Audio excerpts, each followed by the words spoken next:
What if I told you World War I didn't end in 1918? What if I told you that the empires we thought were buried are still haunting us today? From the ashes of the Great War rose the modern Middle East, the Soviet machine, American global dominance, and the toxic seeds of nationalism. The headlines today? They're echoes from the ruins of 1918. This isn't just a history lesson, this is a warning. Welcome to Shadow Force.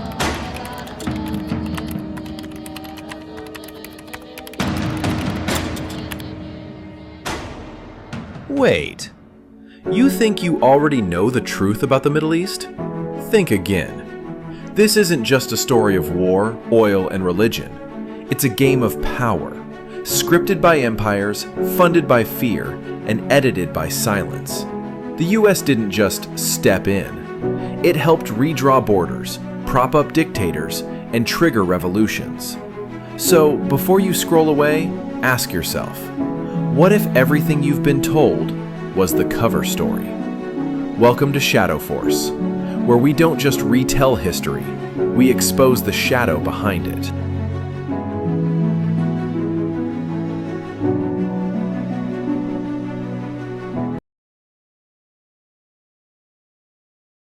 At its height, the Ottoman Empire ruled over 3 continents, a sprawling Islamic caliphate spanning from the Balkans to Mecca. But by 1914, this empire was gasping for air. Nationalist uprisings, internal corruption, and pressure from European powers had left it cracked and brittle. Then came World War I. The Ottomans sided with Germany. They lost. And with that loss came erasure. Not just defeat, obliteration. Before the war was even over, the British and French had drawn up the Sykes-Picot Agreement in secret. It was a knife through the map of the Middle East. Iraq, Syria, Lebanon, Palestine, all carved into zones of European control. Arab leaders who had fought for freedom in the Arab Revolt were betrayed. Their reward wasn't sovereignty, it was colonization. The empire fell, a new Turkey rose, and the Arab world was left bleeding, bitter, and broken.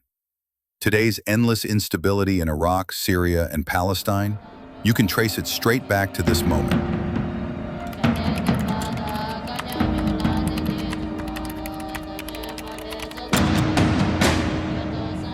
The Austro-Hungarian Empire was a patchwork monster. Dozens of ethnic groups, Croats, Czechs, Slovaks, Serbs, Poles, Romanians, all jammed under one imperial roof. Unity by force, identity by pressure. When Archduke Franz Ferdinand was shot, it wasn't just a murder. It was a signal. Nationalism was about to explode. World War I tore the empire apart. As Austrian and Hungarian elites scrambled to hold the center, the periphery snapped. By 1918, Czechoslovakia declared itself free. Hungary split away. Yugoslavia was stitched together from Slavic scraps. Austria shriveled into a landlocked remnant.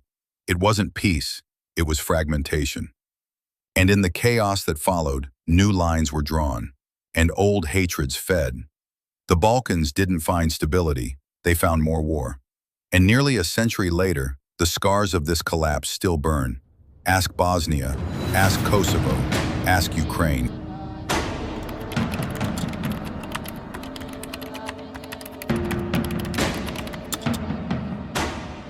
While Europe was locked in trench warfare, Russia was rotting from within. The Tsar sent millions to die. At home, people starved. Soldiers mutinied. Revolution whispered louder with every rifle fired. In 1917, it finally screamed. February, the Romanovs were overthrown. October, Lenin and the Bolsheviks seized the ruins. The Russian Empire didn't just fall, it detonated. What replaced it wasn't democracy. It was something new, something terrifying, the world's first communist state. Lenin pulled Russia out of the war, signed a brutal peace with Germany, and turned inward, toward class war, famine, and purges. The USSR was born not in victory, but in chaos, and it would define global politics for the next 100 years.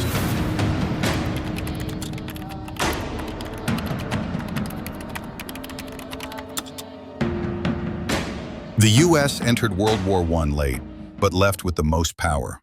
When American boots hit European soil in 1917, They tilted the balance. But what mattered more was what came after. President Wilson arrived at Versailles with a vision. 14 points.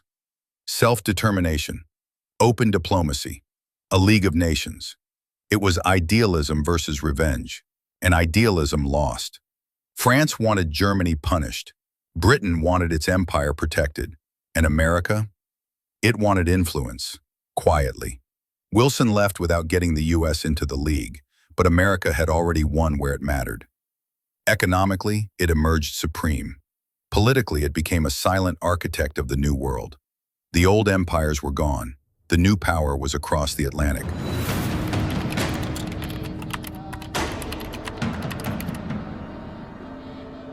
World War I ended with treaties and celebrations, but what it really ended was order.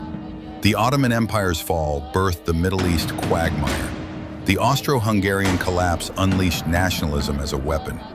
Russia's revolution birthed the Red Menace, and America's rise shifted the global balance forever. But nature hates a vacuum, and in the void where empires once stood, new forces began to grow. Fascism, authoritarianism, ultranationalism. In the smoldering wreckage of imperial collapse, new ideologies rose, not to heal the world, but to conquer it. They said the war would end all wars. They were wrong.